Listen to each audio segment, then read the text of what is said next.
খাবই না, খাবই না। দুবার বলছি খেলে খেয়ে নে। কেন বার্থডে ভ্লগ এলো না, কেন এতদিন ভিডিও আসেনি, সেই সব প্রশ্নের উত্তরগুলো কটা দিন পরেই দেবো না হয়। আজকে সকাল সকাল ঘুম থেকে উঠে একটু এডিট নিয়েই বসেছিলাম, কফি খেতে খেতে মা বানিয়ে দিয়েছিল।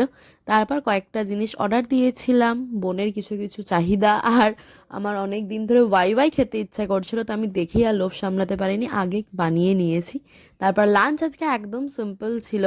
তারপর সন্ধ্যাবেলা আমি কথা একটু বসে আড্ডা দিচ্ছিলাম, গল্প করছিলাম, সাথে খাওয়ার অর্ডার করবো না বা কিছু খাবো না তা কি করে হয়, মাঝে মান্তু চা আর ঝালমুড়ি বানিয়ে দিয়েছিল, সেটাও খেলাম। আর এখানে এই মুস খেতে খেতে ও যে কি শয়তানিটাই করেছে আমার সাথে, আমি নিজেও ভেবেছি সত্যিকারেরই হয়তো দিচ্ছে, কিন্তু না, ও এটা পরপর দুবার করেছে। তারপর আবার এটা বলছে খেলে খা, নালে কিন্তু আর সাধবো না। So that was it for today.